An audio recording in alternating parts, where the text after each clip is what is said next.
une synthèse sur France Inter. Et Jean-Marc Four qui, comme tous les soirs, met le monde à l'envers. Dans Un jour dans le monde, Jean-Marc, c'est la 3e fois en 2 mois seulement en RDC, en République démocratique du Congo, que les gens descendent dans la rue pour des manifestations contre le pouvoir. Le pouvoir, c'est celui de Joseph Kabila. Ça fait 17 ans qu'il est au pouvoir. Il a longtemps été vu, et notamment par nous, par la France, comme celui qui serait le gage de stabilité de la région, le cœur de l'Afrique.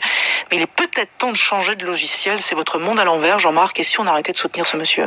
Je vais vous raconter une histoire, c'est l'histoire de Thérèse Kapangala. Thérèse a 24 ans, je vous la montre en photo ici en studio, la voici, vous voyez, elle a les cheveux tressés, le visage souriant, elle est diplômée de couture.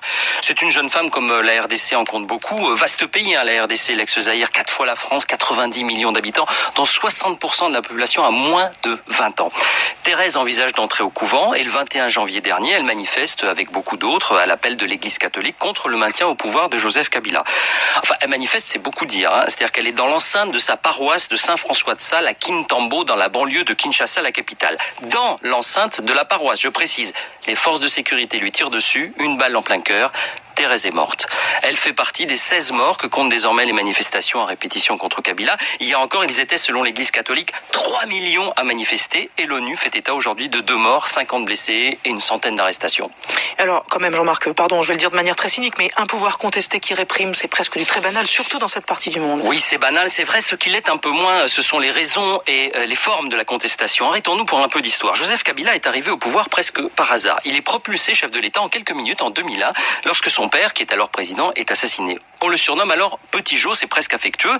Petit Jo est alors un bon démocrate. Il réforme la Constitution pour limiter le nombre de mandats présidentiels à 2. Il est élu une fois, puis 2 fois. Vous me voyez venir. Tout de suite, oui. Le 2e mandat s'achève en décembre 2016. Vous faites le calcul, ça fait donc 14 mois que Petit Jo devrait avoir quitté le pouvoir en application de sa propre réforme. Mais il ne veut pas partir. Il a accepté un premier compromis pour s'en aller en décembre 2017. Et puis un second compromis pour organiser des élections en décembre 2018, et puis ainsi de suite. Enfin, en fait, les mois passent et rien ne se passe. Et en face, le seul contre-pouvoir structuré, c'est l'Église catholique. Elle a donc pris la tête de la contestation, avec notamment un homme au caractère bien trempé, c'est l'archevêque de Kinshasa, le cardinal Laurent Monsengwo. Dans ses prêches, il parle, je cite, des médiocres qui doivent dégager. Depuis le 31 décembre, les manifs se succèdent donc au rythme d'une manif par mois. Et en face, Joseph Kabila laisse sa police politique tirer dans la foule jusque dans les paroisses. Et vous allez me dire que tout le monde s'en moque. Exactement, et la France au premier chef. Les regards sont à nouveau tournés vers la Syrie, on l'a compris, où se noue le drame que l'on sait dans le quartier de la Ghouta à Damas. Et pendant ce temps, Kabila réprime en toute tranquillité.